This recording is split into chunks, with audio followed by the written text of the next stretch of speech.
Hola, bienvenidos a Multiversum Comics.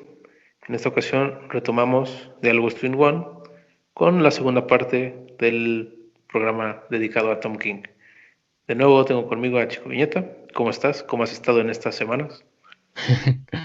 Hola Fer, ¿qué tal? No, gracias por la invitación. Nada, por ahora hemos estado ahí coordinando las cositas para hablar el día de hoy, que ya serían las cosas que mencionaron en los comentarios, que era, hablen de Héroes en Crisis, hablen de Mr. Miracle, de lo que falta de Batman, y para ese video, ¿no? Ojalá que les guste, porque vamos a hablar de quizás un- hay debate aquí, porque ya es la parte final de Batman, la parte de Eres sin Crisis, y bueno, su Mr. Miracle también. Ya va a generar más división tal vez, porque, bueno, al menos Batman y Heroes in Crisis son las dos obras que más polémica tienen entre los comiqueros de pues, prácticamente del mundo, porque tanto en Estados Unidos como en España como en Latinoamérica sí veo mucha gente pues alegando y peleándose por estas cómics. Entonces, Sí, vamos a ver, vamos a aportar nuestra discusión a ese debate eterno. El programa pasado, como recientemente regresamos, quizá no hubo tanta interacción, pero me llamó la atención que, pues sí, a algunas personas les interesaba saber más de otras cosas y les hizo falta algunas de las obras que ya mencionaste. Esto, pues sí, me alegra porque pues me remarca un poco que es un autor que está en boga y que gente de muy diferente recorrido en los cómics lo tiene a consideración y lo está pues leyendo hoy en día. Hoy vamos a platicar de el cómic que cierra su trilogía original, por decirlo así, que es The Sheriff of Babylon. Vamos a terminar el Batman, los números del 41 al 85.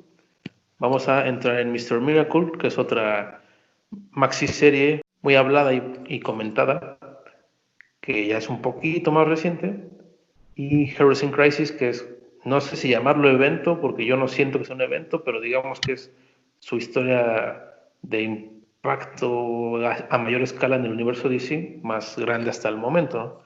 Es la que pues se mezcla más con todo, para decirlo en pocas palabras. En el primer capítulo ya abordamos a Tom King en general, ya platicamos un poco de su carrera, de sus inicios y cómo lo conocimos. Así que en esta ocasión quería iniciar con una cosa muy importante y que creo que es de donde proviene la mayor crítica negativa que puede tener, que es el manejo de personajes. Los cómics de superhéroes de Marvel y DC pues tienen un lastre muy grande que es la continuidad, tanto la continuidad como la esencia del personaje, si le podemos llamar así. Estas cosas siempre generan choques con autores nuevos cuando proponen ideas diferentes o incluso cambian algo. Esto ha pasado en toda la historia y de hecho cuando hay cambios brutales, muchas veces son renovaciones que pues son obras maestras y redefinen al personaje en cuestión. Creo que el caso más evidente pues, es Daredevil. Con Stanley y los autores sucedáneos era algo muy distinto a lo que fue con Miller. Y Miller reconfiguró al personaje absolutamente. Y aunque ha habido pequeños coqueteos en algunas etapas por volver a los tonos de Stanley, Daredevil ya está definido con la pluma de Frank Miller. Otros personajes, por cuestiones editoriales, han sufrido estos cambios, a veces en periodos de tiempo muy cortos, como Spider-Man. Prácticamente todos lo tienen. La interpretación o el comentario más habitual que veo con Tom King es que es un autor que escribe a los personajes en función a las historias, en lugar de las historias en función a los personajes. O sea, se dice que no escribe sus argumentos en función a que los personajes ya establecidos pues existan en ellos, sino que escribe a los personajes en función en que se acomoden a sus argumentos. Esto pues genera un choque importante en la aceptación. En algunos casos ha sido muy afortunado o ha elegido, bueno, no sé si elija él, supongo que se las designan en las editoriales grandes, pero muchos de sus personajes que ha tocado no tienen un trasfondo tan amplio como para generar esa pelea. Por ejemplo, Visión sí tiene un trasfondo amplio, no en series propias, pero sí en, por ejemplo, en series de Avengers. Y recordarás algo que yo comenté, es que quizá este dilema de su humanidad es algo que ya se ha visto y tendría que estar en otro punto, pero quizá ahí los salva un poco que justo venían de la Secret Wars, entonces había un poco más de libertad en el pasado del personaje. Y de hecho nunca, casi nunca he visto que se critique eso de Visión. Es una de las obras que sale más limpia de esa parte. En Omega Men sí encuentro críticas a que los Omega Men son muy diferentes a lo que eran. Para mí no tiene importancia porque desconozco a los Omega Men, y lo que he leído, pues como en sus biografías, o sea, la documentación que tuve, siento que sí es una transición viable. Por ejemplo, Primus, que era un pacifista, en su Omega Men, sufre, o sea, está en un punto muy crudo, es un personaje, podríamos decir, roto, pero siento que los sucesos que han ido pasando, sería lógico que lo condujeran a ello.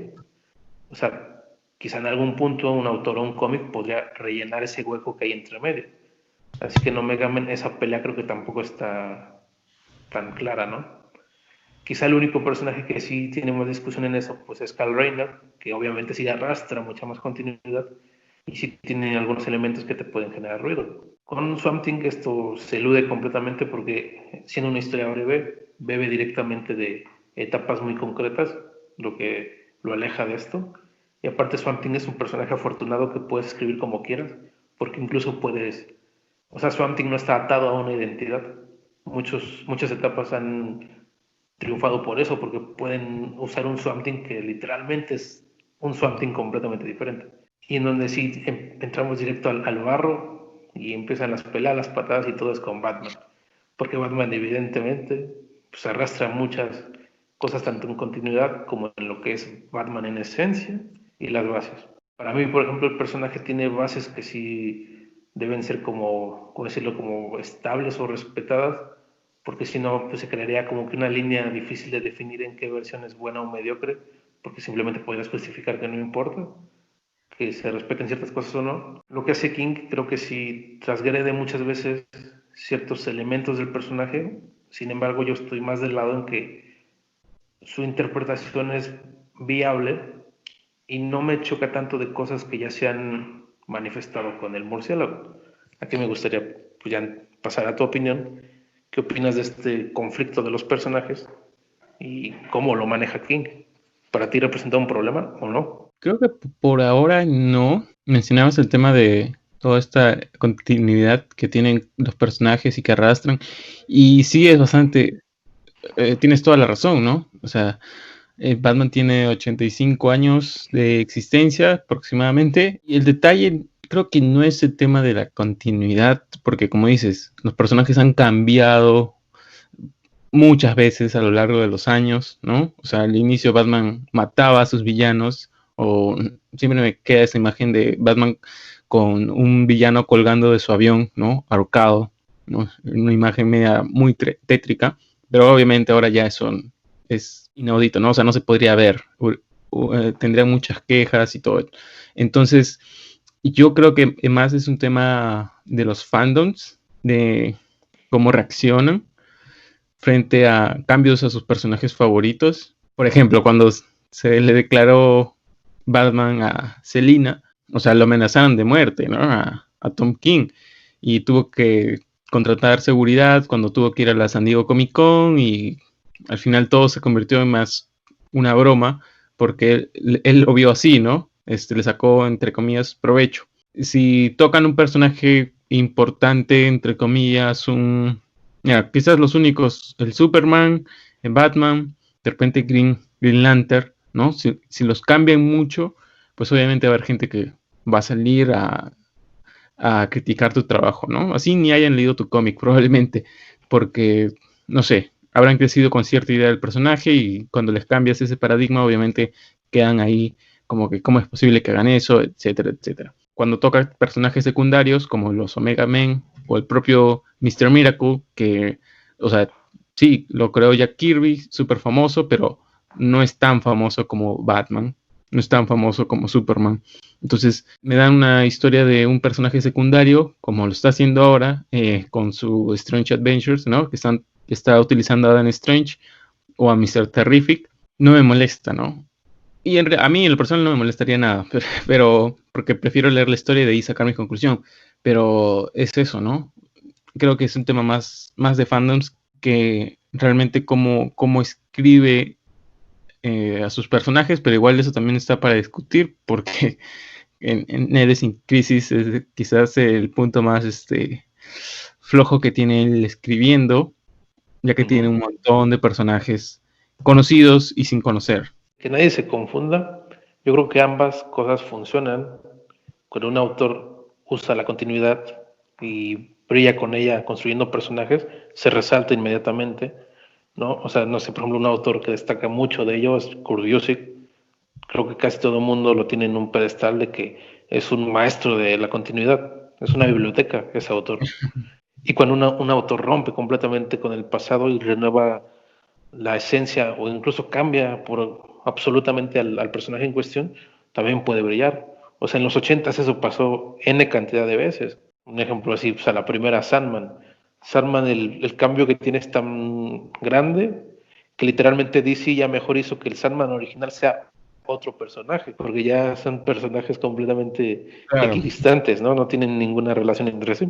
Tal vez en lo personal, a mí este tipo de cambios no me afectan tanto porque mis personajes favoritos han tenido esta ruptura, ¿no? Ya mencionaba a Daredevil. Para mí, que yo creo que Daredevil es el personaje que más domino en continuidad, pues sí he apreciado como de origen sus primeros 15 años se rompieron en el momento en que llega Miller. Luego los autores siguieron su estela tratando de dar su propia voz, pero seguían como que en ese tono, hasta que por ahí de Medis cambió un poco las cosas volviendo al color. Después empieza Marvel Knights y de nuevo nos vamos al fango, a la oscuridad y al sufro, hasta que llega Wade de nuevo y volvemos a levantar. Y de hecho, cuando Soul vuelve al pasado, vuelve a la oscuridad, para mí lo que fallaba de esa etapa no era esa vuelta a la oscuridad, sino muchos otros elementos en cómo se estaba escribiendo la historia. Entonces, aquí es el punto de que ambas formas de escribir funcionan, pero depende, pues sí, mucho de la obra y cómo esté guionizado. Creo que, o sea, yo también soy bien fan de Daredevil. O sea, la etapa de Frank Miller es buenísima. Y si te lees los primeros números, bueno, más allá que sean cómics antiguos, no sé, ver a Daredevil peleándose con Doctor Doom es como que muy extraño. O sea, ya me había leído lo de Miller y vuelvo a lo que estaba escribiendo en sus años Stan Lee y realmente no le encontraba realmente un carisma al personaje, ¿no? Creo que me gusta que los personajes en lo personal tengan cambios. A través de ellos, pues descubres más cosas, ¿no?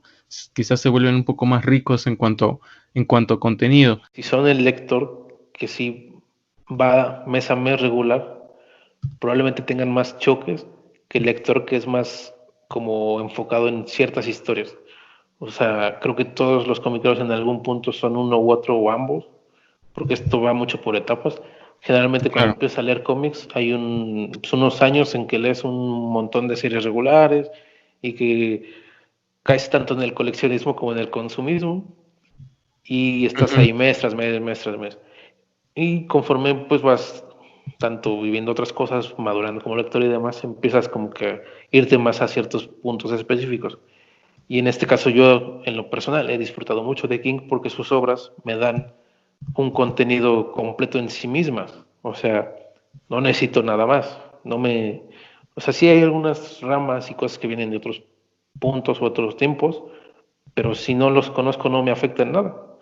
Como es el Claro. caso de Omega Man, que desconocía a los personajes y me encantó. O el caso de Mr. Miracle, que vamos a platicar en un momento, que es un personaje que tengo presente, pero casi no he leído nada. Nunca he leído El Cuarto Mundo de Jack Kirby, ¿no? Y lo que conozco de Mr. Miracle es más reciente, la mayoría es de los nuevos 52, y supongo que tienen diferencias al pasado, porque eso es una característica de los nuevos 52, ¿no? Entonces, pues sí, mi conocimiento del personaje pues es muy, muy corto, ¿no? Vamos a comenzar a platicar de las obras que hoy nos ocupan. Ya saben que en este programa no hay spoilers en este caso, cosa que espero valoren porque es difícil. En otro momento, Bastante. en otro momento más adelante, pues sí me atrevería a invitarte para que platiquemos de alguna historia en específico, para que sí la podamos destazar específicamente, Sí, claro. sin ataduras, porque dan mucho juego. Comenzamos con The Sheriff of Babylon.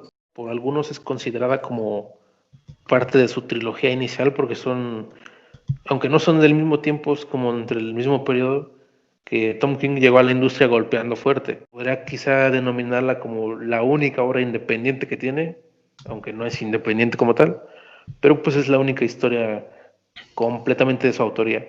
en donde evidentemente se quita ese peso de la continuidad y los personajes de otras personas y todo eso, y puede centrarse exclusivamente en lo que quiere narrar. Es una obra publicada entre 2015 y 2017 en el sello de Vértigo. Nuevamente tenemos este orden de que son 12 números.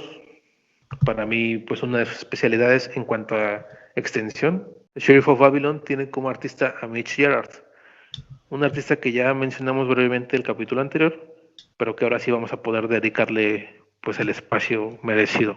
Mitch Gerard es un artista que yo conocí pues con Rough Tops, aunque no puse atención a quién era.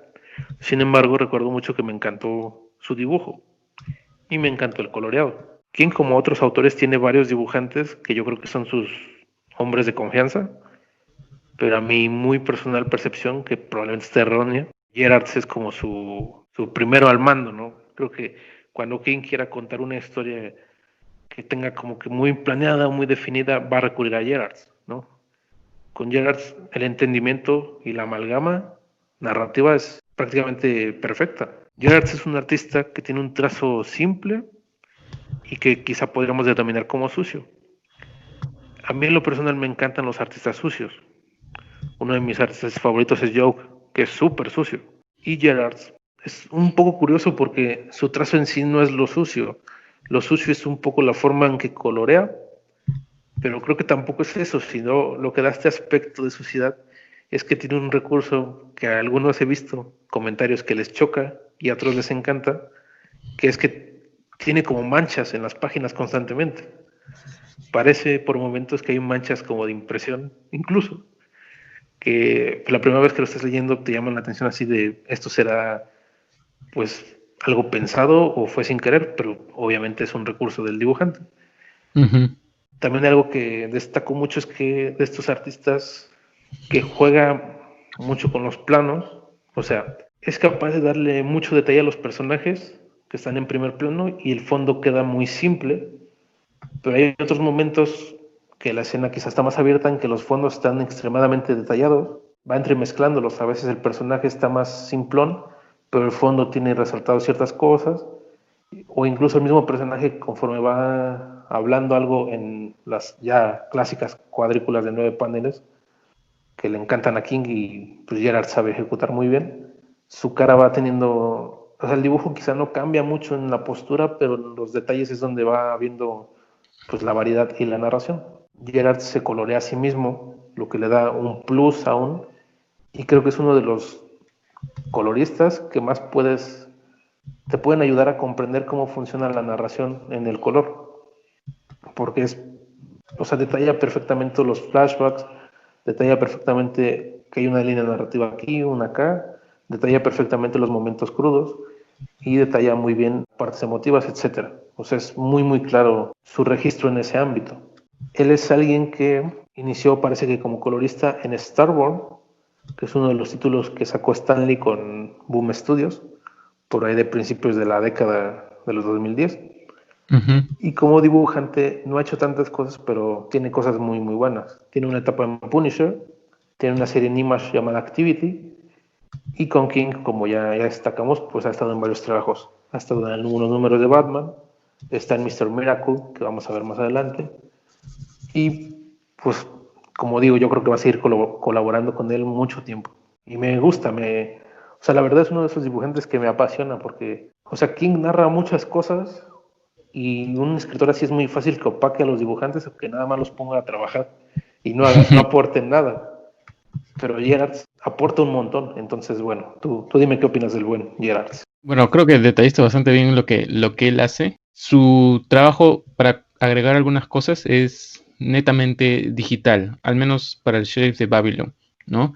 Entonces maneja muy bien el tema del dibujo digital de una forma bastante orgánica, o sea, sí, se nota que es digital, pero no desagrada o no es feo como pueden ser otros dibujos o coloreados. Usa diversas técnicas por lo que he visto en sus redes para tratar de darle ese look como si lo estuviera haciendo en papel o a tinta, ¿no? La razón por la cual él utiliza esa tinta, utiliza el digital, es el tema del tiempo, ¿no? Entonces, justo él, cuando está dibujando Mr. Miracle, pues nace su segundo hijo, si no me equivoco. Entonces, él ya decide pasarse al digital, porque uno, ya no tiene que estar entintando, y dos, el coloreado también es mucho más rápido. Y tres, obviamente eso le conviene a la editorial, porque mientras más rápido produzcas, pues obviamente más cosas te puedo mandar. Su estilo en tinta no es tan bueno, creo que cambia un poco por el tema de que, te digo, es netamente digital y utiliza muchas herramientas que hacen que su trazo sea sucio y que incluso su color también lo sea. De hecho, prefiero su trabajo digital por ahora, pero ahora en sus últimas obras está aplicando la mezcla de los dos, ¿no? Trabajarlo en papel, luego llevarlo al digital y complementarlo con lo que él ya sabe. Me gusta mucho el trabajo de Alex Malif y en parte su trazo me recuerda a él, ¿no? En sus inicios. Entonces, de hecho, va a ser interesante ver cómo evoluciona en los siguientes años en cuanto a estilo y ver qué tanto cambia, ¿no? Alex Malif mantiene más o menos su trazo, pero lo que ha cambiado en él ha sido el coloreado, ¿no? Ya creo que maneja mejor el coloreado digital y a diferencia de repente de su Daredevil, que en algunas escenas habían cosas que tú decías, esto es Photoshop digital y como que no calaba muy bien en el estilo. Mitch Gerard sí lo maneja bastante bien. Y cuando hace splash page también, pues sobresalta un montón. Con el Sheriff de Babylon, la mayoría de las páginas están estructuradas con el panel de 3x3, ¿no? O sea, por 9 viñetas por hoja. Y si bien es una historia que es como en parte vivencial, porque ya lo habíamos comentado el video anterior, habla sobre Tom King es un ex agente de la CIA que había ido al Medio Oriente para trabajar y el Sheriff de Babylon era prácticamente como una carta de lo que él hacía, ¿no? De lo que Tom King hacía. Él se encargaba de entrenar a nuevos reclutas, ¿no? Para el tema de patrullaje y de observación. De hecho, mucha gente piensa de que hay algo más que pasó ahí en sus años en la CIA, pero no lo sabremos, ¿no?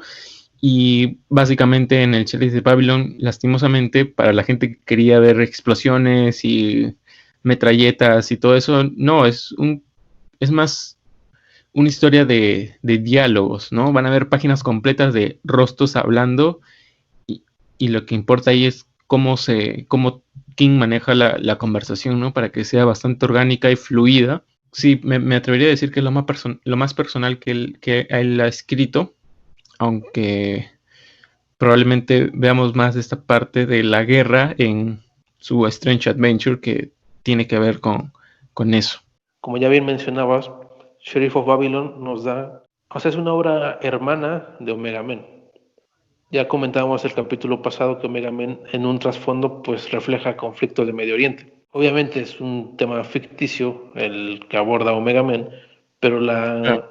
el fondo de la serie viene de ese tema pues, de la vida real, ¿no? Entonces era quizá como un aviso del autor en lo que iba a hacer después.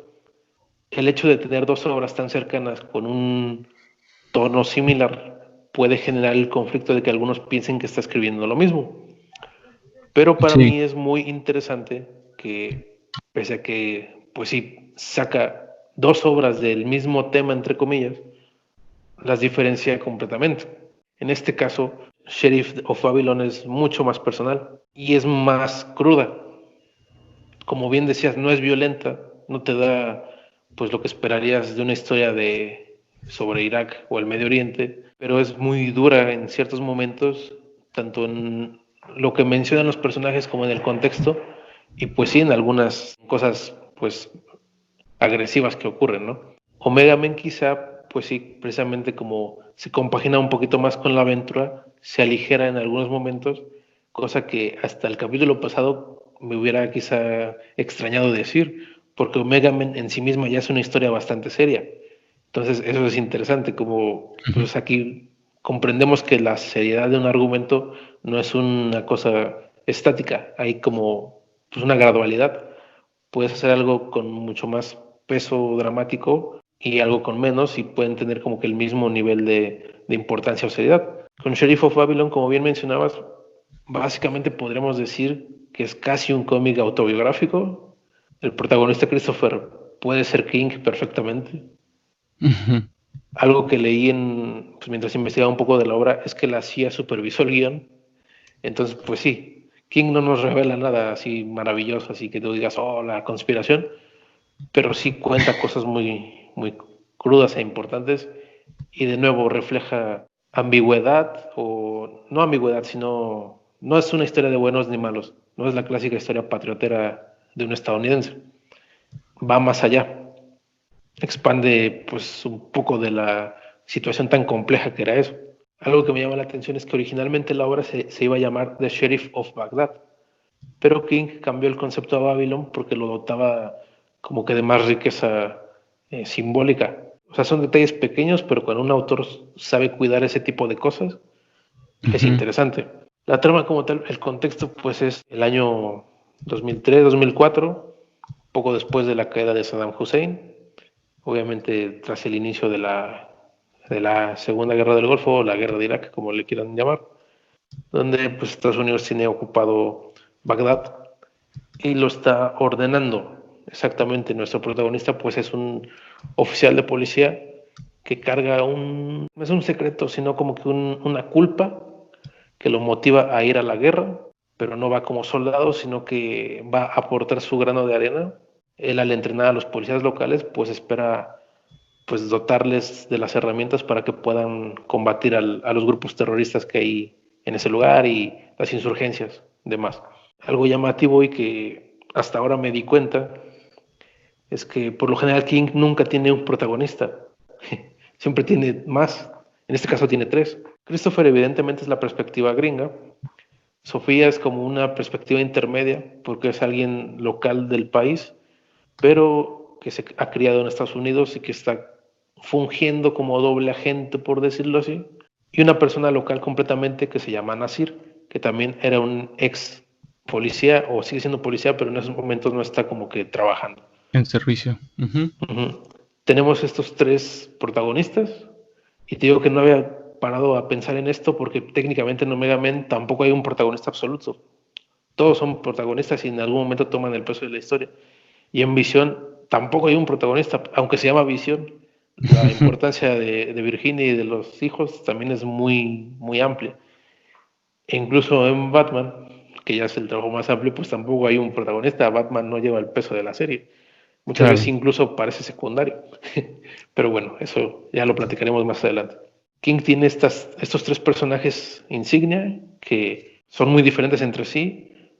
Ya desde su origen te aportan perspectivas que incluso están en polos opuestos y su construcción va siendo muy provechosa. O sea, no sé si me identifico con los personajes como tal por las situaciones, pero sí los entiendo y los valoro y me importan.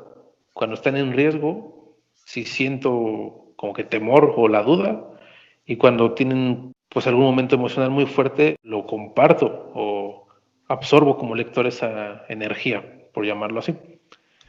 Su construcción de personajes es muy buena, el manejo que tienen las tres narrativas es muy interesante, ya que pues el estilo que prevalece en este cómic de los 9 paneles, para el cómic actual mainstream estadounidense puede ser muy denso, ya que hoy en día se ha primado más la narrativa ágil y las imágenes espectaculares, los splash page y demás, pero precisamente estas múltiples líneas argumentales aligeran la trama y favorecen el ritmo. De nuevo, hay cuestiones políticas, filosóficas, un poco religiosas, que entre más abundes en ellas, más enriquece la obra, pero si las desconoces no afecta. Un ex agente contando una aventura en Medio Oriente, pues resulta bastante atractivo, ¿no? O sea, para la gente que está leyendo Batman, pues denle una oportunidad a El Sheriff de Babylon, que en realidad es una muy buena lectura. Realmente, quiénes son los buenos, quiénes son los malos y por qué estoy ahí defendiendo un país que empieza o asesina gente, ¿no? O sea, si no me equivoco, la obra también toca el tema de en parte al inicio, la muerte de uno de los reclutas que tenía este agente de Christopher. Y a partir de ello empieza una búsqueda para saber qué es lo que realmente está pasando con lo que está haciendo, y el personaje se va planteando pues cómo está pasando su tiempo ahí y si realmente vale la pena estar ahí. No es una lectura simple, sino que permite al lector ponerse en varios aspectos de la historia, ¿no? Y es una historia real. Yo me quedaría con el punto de vista de Sofía, que ella se reconoce así como de la zona, pero norteamericana, ¿no? Entonces va a hacer lo posible para ayudar a ambos y que ambas partes pues salgan beneficiadas con el menor daño posible, aunque a veces no se puede lograr eso. Y alguien tiene que hacerlo, alguien tiene que ensuciarse las manos, por decirlo así. Lo que me dijiste de la CIA fue bastante, no lo había leído, pero de hecho creo que sí es algo importante, porque uno esperaría encontrar de repente cosas más personales y que obviamente no se van a poder decir por lo que ha pasado o por lo que el gobierno estadounidense no quiere que sepamos. Pero la historia es completa en cuanto a lo que quiere contar, ¿no? Sí, creo que esta obra remarca, y de hecho en casi todas sus obras, pues que King es uno de esos autores que sí te cuenta cosas personales, que en un primer momento podría parecer algo obvio, ¿no? Todos los autores deberían hacer eso, pero al menos en Marvel y DC, pues muchos autores evitan esas cosas. Algunos como que no les interesa, otros prefieren narrarlas en otros lugares y otros simplemente no les da, o sea, no quiero insultar, pero no tienen como que la capacidad de sintetizar cosas así más íntimas. Un buen escritor no solo es aquel que ha vivido pues experiencias así súper especiales o únicas, sino cómo va a sintetizar eso, ¿no? Igual, quizás el personaje Sofía nunca existió en la vida real, o el otro personaje, ¿no? Pero es un tema también de documentarse de las vivencias que ha tenido, ¿no? Algo que también me llama mucho la atención y me gustaría ver qué opinas. En esta obra, probablemente en otras, pero específicamente en esta obra, juega muy fácilmente con varios géneros, porque la obra en sí, cuando abre, parece un cómic, pues, digamos, de guerra, pero conforme va avanzando nos mete suspenso, nos mete espionaje, hay política internacional, incluso coquetea con el western, y todo esto se hace de una forma pues, muy fluida, natural, o sea, no choca que de repente se pone más dramático o así medio extraño, ¿no? Sino que es muy natural, ¿no? Es una transición que surge por la misma narración. Sí muestra algunos aspectos de diferentes formas de contar su historia, como mencionas, pero creo que en general es más un tema de suspenso, ¿no? Por la situación, por el qué está pasando y cómo tiene que solucionarlo el personaje, ¿no? Creo que va más por el tema del espionaje. Podría ser el tema del western un poco, que es algo interesante y que siempre marca mucho a los escritores estadounidenses por toda la cultura cinematográfica que han tenido, ¿no? Ya habiendo leído las otras obras y con esta, vas notando ciertas características que definen a King. Por ejemplo, un detalle chiquitito es que generalmente le gusta mucho en las introducciones darle un toque ligeramente cinematográfico. Pone un panel con una situación, un panel en negro que va preparando los créditos, otro panel con una situación, un panel en negro que presenta a los autores y así. Esta dinámica que es como un guiño pues, literalmente a otro medio, ¿no? Aunque la narración es continua, pues te marca bien cuál es como el inicio del nuevo episodio o de la nueva historia que te va a contar. Y otra cosa que resalta mucho es que tiene, ya desde obras pasadas, con Visión lo vimos, con Omega Man lo vimos, en Batman se ve, por supuesto, y aquí resalta, hay números que tienen como que su estructura definida muy personal. Aquí lo que me gustaría mucho definir o resaltar son dos, el número 5 y el número 11. El número 5, para algunos he visto que es como el número más flojo porque básicamente es un número de conversación. Todo el número es una conversación, una plática entre nuestro protagonista y la esposa pues de su amigo, ya prácticamente su amigo. Y de hecho es el número que más veces he leído porque siento que se le puede sacar mucho contenido a lo que están expresando los personajes Y por otro lado, que es una conversación tan fluida y natural que pues, me parece, pues sí, perfecta. O sea, es una conversación real. No se siente forzada, ni es Claro. extraña. De hecho, o sea, no sé si es por la traducción que yo leí o así está pensado desde el inicio. Siento que en algunos momentos los personajes tienen como que cierto choque en el idioma, cosa que es lógica porque no hablan el mismo idioma de Sí. raíz. No sé si eso es intencional desde origen o es por la traducción que leí. No sé si tú No, es sepas. intencional. Sí, es intencional. Yo leí la versión en inglés. Sí. Creo que es mi número favorito, teniendo en cuenta que en muchos números hay temas muy impactantes o reflexivos y en muchos números pasan cosas que me agradan. Y el 11 es un número que me encanta porque si la estructura del pasado era un tiempo muy lento, la conversación, ir Ujú. detallando, se va acomplejando conforme va avanzando, el 11 es un número muy rápido y que va aumentando la tensión, tensión, tensión hasta que explota. La tensión que va logrando y cómo estalla es muy satisfactoria y pues es emocionante porque no es el final, entonces te quedas como que, pues que viene, si este clímax no es el final que viene.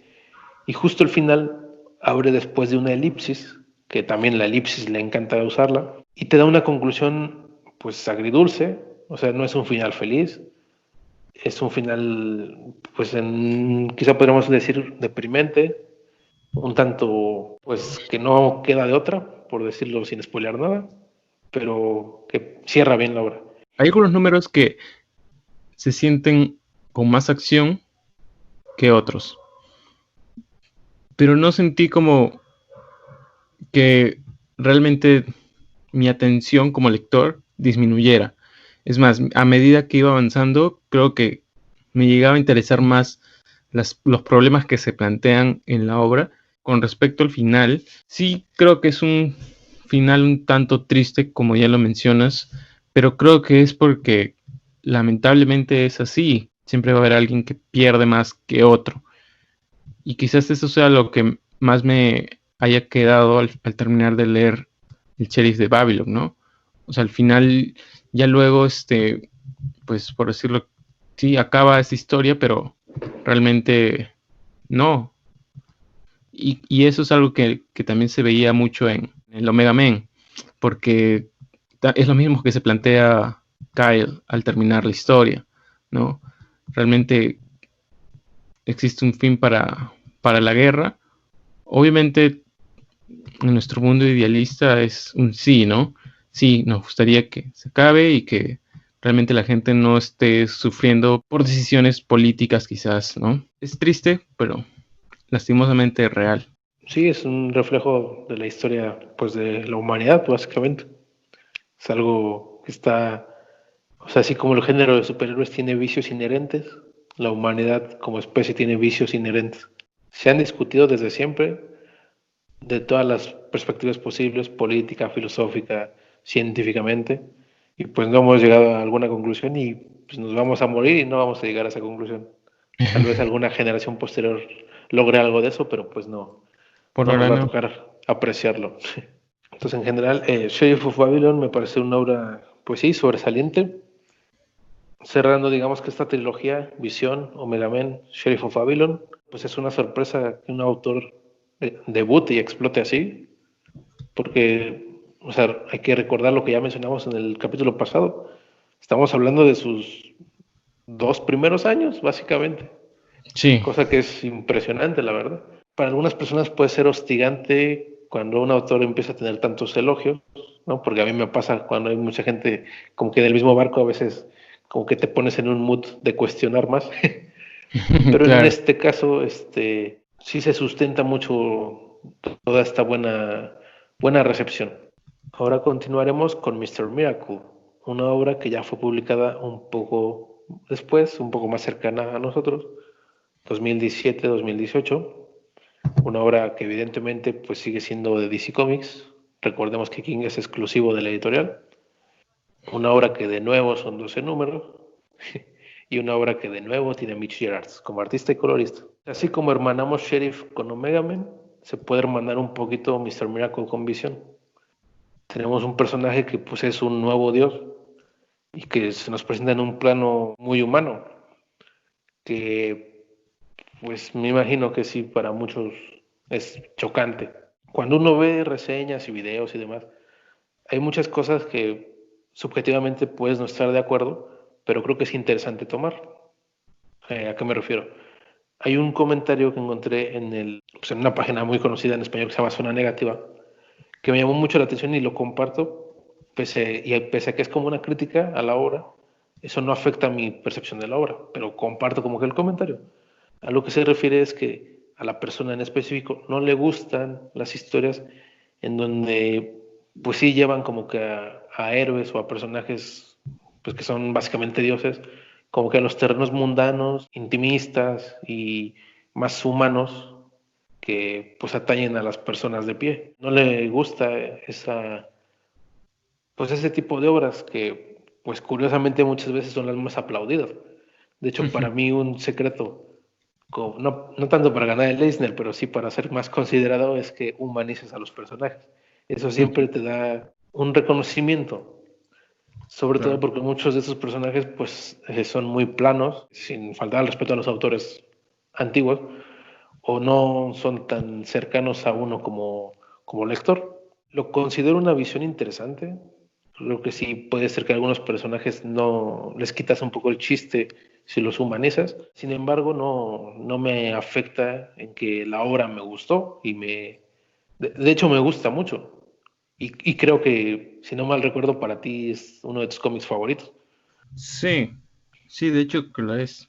Tiene mucho sentido lo que estás diciendo porque realmente toma el concepto que había creado Jack Kirby. O sea, por más que en los 70s Jack Kirby crea el personaje y luego tiene como segundo volumen, tercer volumen y lo tocan otros autores, quizás como, creo si no me equivoco también lo escribió John Byrne, un par de números. Realmente el personaje como que pues no calzaba mucho y Tom King en parte vuelve a los orígenes, se deshace un poco del tema de los nuevos 52 para volver a la etapa clásica.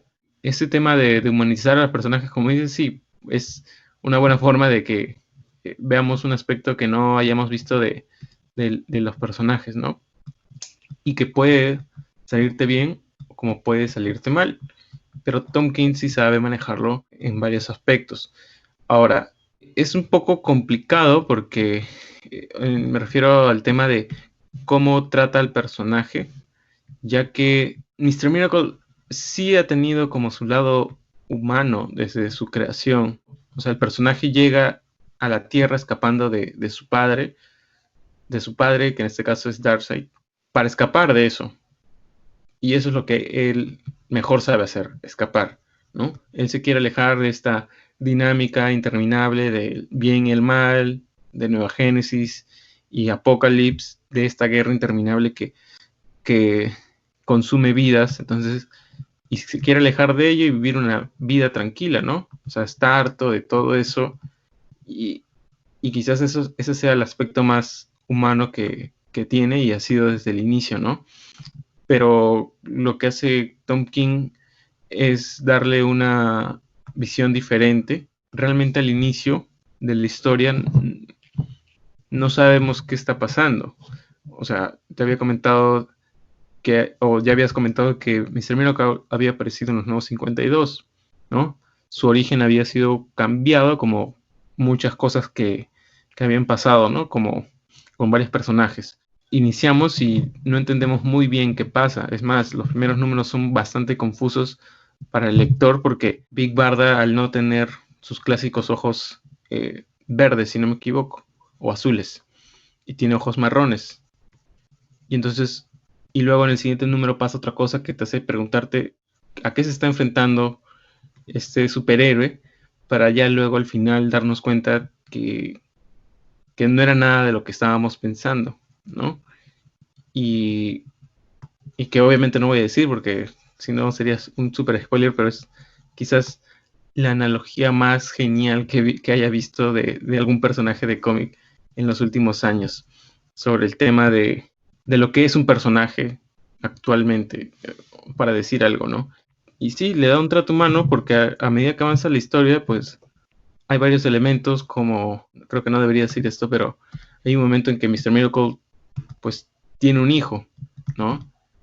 Y eso sumado a su labor de artista, porque él trabaja en la Tierra como escapista, como si fuera Houdini o algo así, y hace shows y todo eso para mantener su hogar, pero a la vez es un dios, un New God, ¿no? Que tiene que enfrentarse en las noches a Apocalipsis para salvar a su raza, por decirlo así.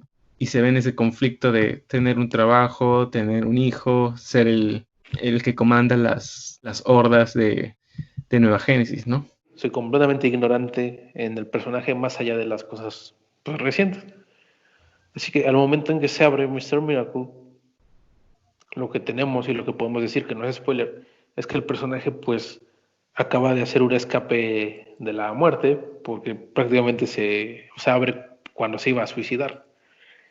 Y desde ahí ya tienes pues un tema fuerte y bastante, no sé si polémico, pero sí inusual para el género.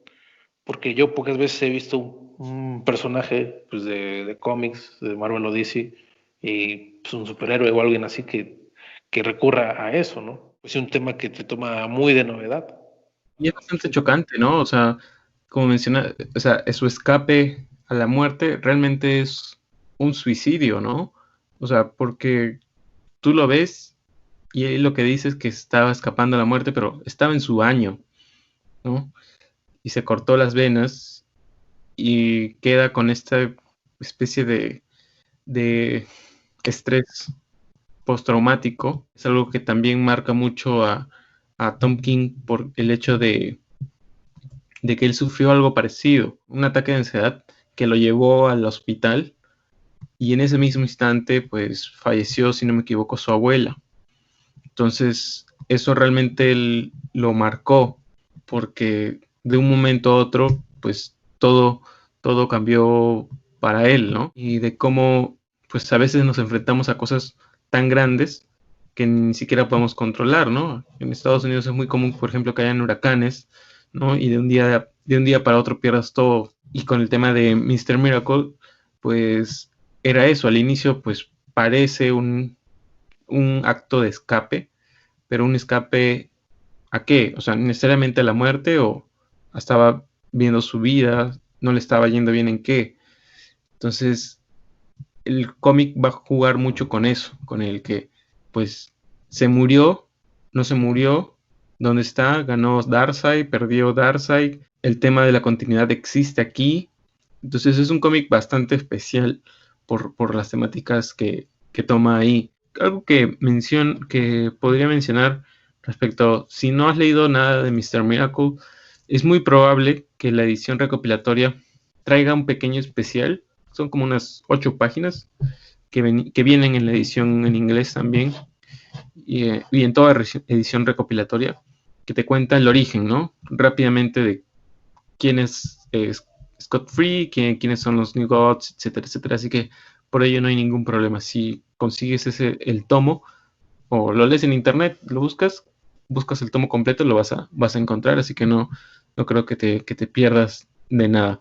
Pero creo que ganas un poco más de lectura si leíste El Cuarto Mundo, porque las páginas o los cómics están estructurados de tal forma de que cada número termine como el número con el que terminó Jack Kirby, ¿no? O sea, hacen la misma jugada de escribirte el final y lo trasladan al cómic de Mr. Miracle en el 2019, ¿no? Y eso es algo que si tú no has leído, pues no lo vas a notar.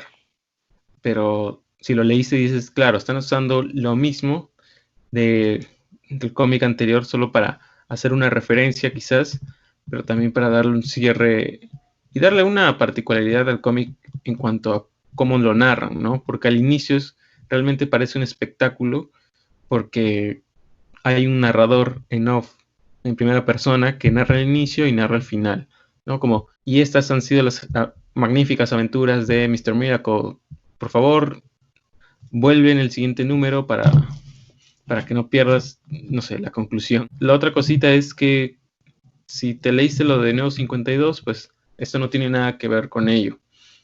Y porque los personajes, Highfather no es el mismo, Es más bien el Highfather de Jack Kirby. Con esta historia ya he visto más crítica en el comportamiento de los personajes, de algunos lectores, pero la obra misma juega con la ambigüedad, como bien dices, sí se puede debatir en momentos si está en continuidad, no está en continuidad, está tomando, o sea, es como que un homenaje directo, pero entonces está ignorando todo lo anterior, o sí cuenta todo, pero está sobre su mismo mundo, o sea, te juega con esa ambigüedad que le funciona a la historia. Y lo que mencionabas del narrador en off, o sea, por lo que dices y entiendo, entonces las narraciones en off finales son de Kirby, literalmente, ¿no? Son lo que recoge de los cómics originales, ¿no? Algo así, una mezcla de Kirby y de King. Entonces eso resulta muy interesante porque como tú dices es una forma diferente de generar una referencia, que no hagas una referencia meramente visual o meramente pues en un diálogo o así, sino es otra herramienta, otro recurso que pues sirve bien y que como tú dices yo no lo noté porque no carezco de ese trasfondo, pero en el momento en que lea ese trasfondo cuando, o sea, eso me encanta a veces de los cómics, que hay ciertos momentos, como obviamente nos conocemos todo, cuando vas leyendo cosas, hay cosas que te hacen clic y pues, te gusta más pues, al futuro. Y de hecho, pues, algunos de los mejores cómics que considero así como muy, muy buenos, pues es porque cada lectura te permite encontrar otras cosas que en su momento tal vez no viste por diferentes motivos. Creo que Mr. Miracle pues sí es un cómic de ese tipo porque también tiene contenidos profundos. La situación, como decimos, es un cómic muy humano que genera una dinámica muy chistosa y que me gusta, porque es como ese típico hueco que hay en el género y que se llena con esto. En este caso, Scott Free vive en la Tierra, pero básicamente es un dios y su vida, o sea, tiene dos vidas, una vida pues lo más terrenal posible y la otra que inherentemente está en un plano muy superior, ¿no? Entonces me parece muy chistoso esta dinámica de que a veces está en su casa, está en la sala y se abre un portal de la Motherbox y pasa algo así muy impresionante, pero pasa así en un ambiente completamente normal, ¿no? Como si yo estuviera en la sala y se mete el gato por la ventana. Me encanta esa situación, ¿no? Y también me encanta el tono un poco meta que tiene, que a veces es muy directo y a veces es muy disimulado.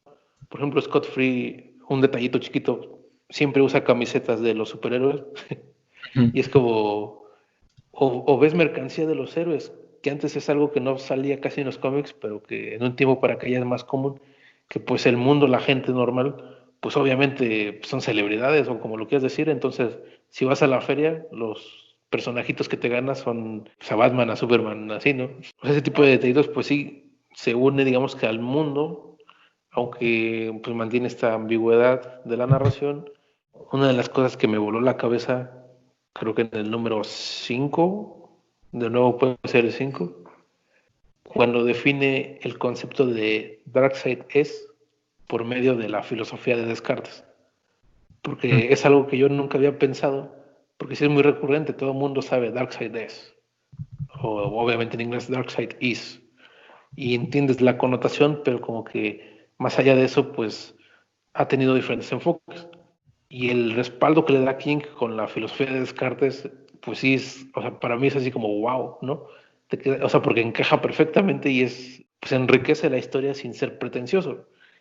Y le da un sabor muy especial a una simple frase. Y la otra cosa que me encanta y que es prevalente en esta obra es la relación de pareja, algo que ya vimos en Visión y que evidentemente se ve en Batman. Para la gente que se queja mucho de este componente de Batman, pues no es como que fuera una novedad, porque ya se veía venir, es algo que ha usado King y que disfruta explorar. Incluso en Sheriff of Babylon también está. Le gusta y sabe escribir parejas. Yo en lo personal estoy en una etapa de la vida en que tengo una relación estable ya desde ese tiempo. Entonces, algunas cosas que expresa King con sus conversaciones y dinámicas de pareja, las comprendo perfectamente y las disfruto. Y aunque no sean como que las mismas cosas, son como, pues hay una seña de identidad, por decirlo así.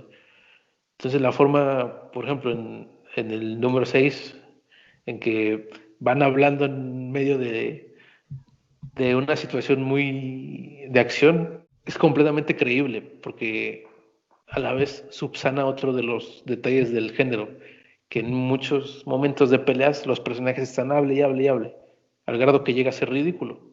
Y aquí es algo que está serio y te lo crees. O sea, ellos van haciendo un montón de cosas físicas, pero van platicando de un tema muy personal que también es importante y que conduce a una revelación, pues, que en la vida mundana de uno es una de las revelaciones más grandes que te van a dar. La parte gráfica 9x9, hay algunos paneles, unos splash pages donde se rompe esta temática, ¿no? Prácticamente todo el cómic es 9x9, a excepción de unas 10 o 9 páginas, si no me equivoco, a lo largo del cómic, y eso hace que recalque un poco lo que mencionaba, vuelvo a Kyle Rayner porque él lo menciona, el tema de tener barras enfrente de ti hace que la historia esté como encerrada, ¿no? Y eso hace que tenga un doble sentido en cuanto a lo que es Mr. Miracle, ¿no? De cómo él está atrapado en esta historia, pero que no puede escapar por estas barras que están ahí. Y las situaciones en donde no hay viñetas son, por ejemplo, al inicio, que es un splash page, ¿no? Que prácticamente podemos decir que es una, entre comillas, muerte, y supuestamente ella escapó, o hay un momento en donde se le presenta la situación para escapar y tampoco tiene los recuadros, o pues los recuerdos que él tuvo de niño, ¿no? Que no están en eso. Está el tema de cómo se usan los glitches, ¿no? Estos efectos en donde se separan los colores, ¿no? Y hacen ese efecto como de pantalla rota, que le dan una sensación de lectura un poco diferente, ¿no? Porque se usan en momentos adecuados para resaltar alguna incomodidad o algo que el personaje creía saber, pero no. Y como que el personaje queda confundido y tú entiendes eso solo por ver el glitch, ¿no? Como pasó algo. Y el tema de Darkseid Is, con todo su tema filosófico, como lo mencionaste, pero también el tema de cómo es un panel que está presente justo en los momentos de mayor ansiedad, de mayor preocupación. Se vuelve un poco repetitivo a medida que avanzamos hasta cierto punto de la historia, y sirve para dar esa sensación, ¿no? Es un panel oscuro con el símbolo o las palabras Darkseid Is, luego la cara de repente de Scott, luego otra vez el panel negro, y crea esa sensación de oscuridad, ¿no? Que pues eso en parte también es Darkseid, ¿no? Es el miedo, temor de muchas cosas, y que va a aparecer hasta el número 11, ¿no? Ya el 12 pues carece de ello porque, por decirlo así, supera entre comillas, pues la meta que tenía planteado Scott. Y hay mucho sobre lo referido a la humanidad misma de los personajes. Se cuestiona mucho lo que hacen o lo que quieren hacer a futuro. Scott, en el momento de la historia, está en un momento en el que él tiene que hacerse cargo de muchas cosas y se pregunta si realmente va a estar listo, ¿no? Cómo poder afrontar esos problemas, y al final, ya llegando al final, pues te ponen en una situación que parece media paradójica, porque recuerda mucho al origen de él mismo, junto a su hermano Orión. A su vez también es interesante lo que plantea Tom King para realmente salvarse, ¿no?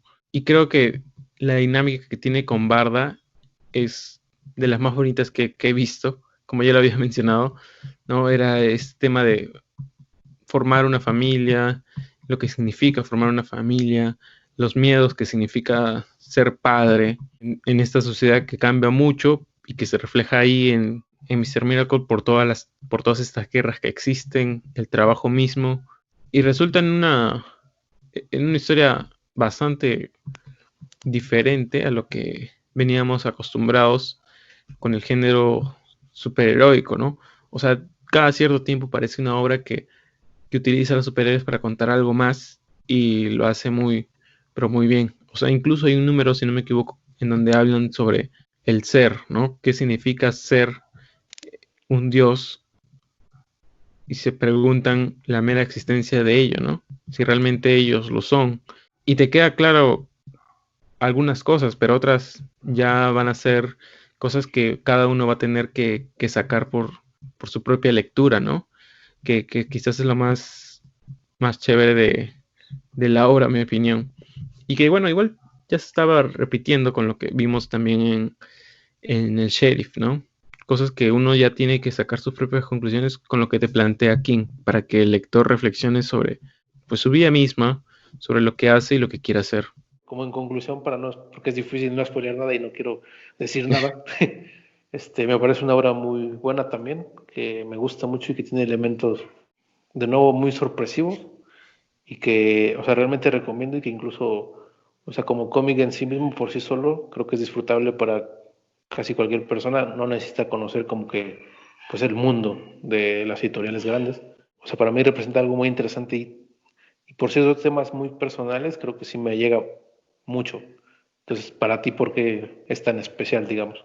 Nunca había sentido el, el ritmo de publicación, algo como que quiero leer algo de superhéroes con tanta emoción. Podríamos, y aquí estoy exagerando porque, como digo, es mi cómic favorito de los últimos años en cuanto a superhéroes, porque para mí sería como un Watchmen actual. O sea, tantas reflexiones que tiene el cómic y cómo salía mes a mes. Realmente supongo que las personas que leían Watchmen cuando fue publicado debieron de sentir. La obra es bastante completa. Al final, el enemigo más difícil de Mr. Miracle resulta algo tan cotidiano como lo que leemos el día a día. Cuando lean el cómic, ya llegando al final se van a dar cuenta el verdadero motivo de lo que está pasando y la decisión que tiene que tomar uno frente a ello, ¿no? O sea, si él decide escapar, va a perder mucho, pero si no, se va a quedar atrapado en algo que quizás, pues, no sea real. Y al final la decisión que toma te da a entender algo como si fuera un problema quizás bastante fuerte en tu vida.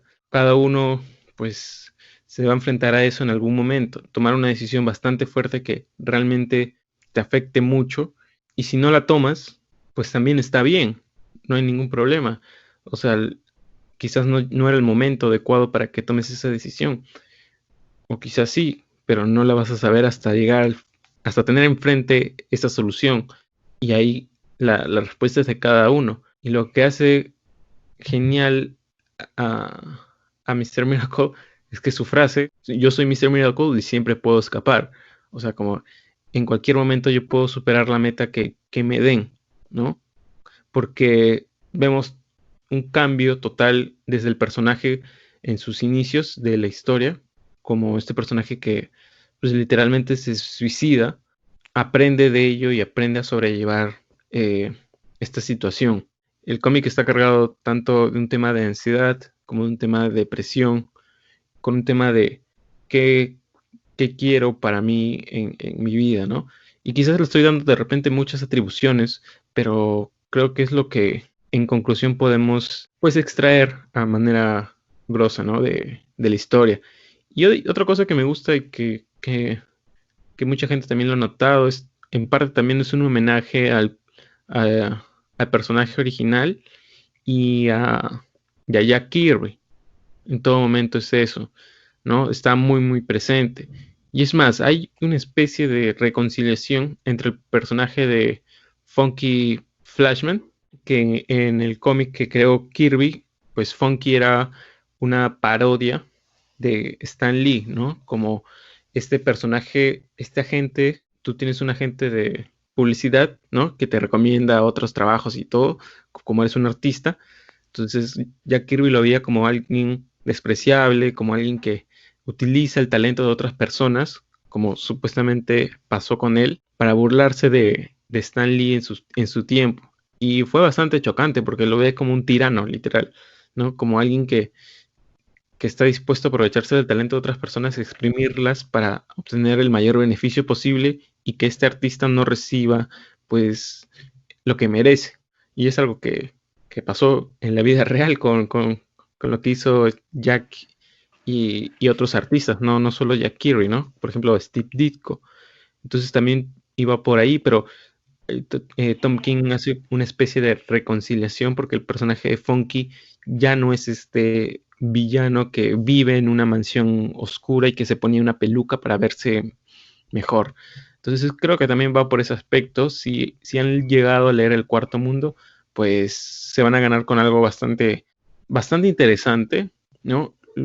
Realmente lo que hizo Jack con El Cuarto Mundo era algo bastante adelantado a su época, porque el concepto de evento o de tomo recopilatorio o de historia que engloba a varios títulos no era algo que se veía tan común. Los Nuevos Titanes con el contrato de Judas era algo que solo pasaba en su serie, o algún otro arco como de repente, no sé, Batman Año 1, aunque eso es más actual, pero solo se quedaba en su título, ¿no? Pero ya mezclar diferentes títulos para darte una historia global era algo que no se había hecho y que Jack lo había comenzado, ¿no? Entonces por eso recae mucho los halagos hacia Jack por la creación del Cuarto Mundo, más allá de que, como dices, ya había llegado al punto de que pues va a haber una película donde va a aparecer Darkseid y todo el mundo está que se lo espera. Realmente lo que creó Jack hasta en los 70 sigue vigente en los 2020, ¿no? Entonces va por muchos aspectos. La obra es bastante interesante y creo que lo recomendaría para cualquiera, en verdad, ¿eh? No creo que tengas que leer algo más del género superheroico para darte cuenta de ello. Te deja un mensaje bastante bueno. Entonces, por eso creo que lo considero único y especial para mí. Y ojalá que la gente lo lea. La verdad, si va a salir en México o si ya tuvieron la oportunidad de comprarlo, pues nada, disfrútenlo porque es una de sus mejores trabajos. O sea, aclamado por la crítica, aclamado por los fans. Y creo que es hasta ahora, sí, pues también lo que más me ha gustado de Tom King.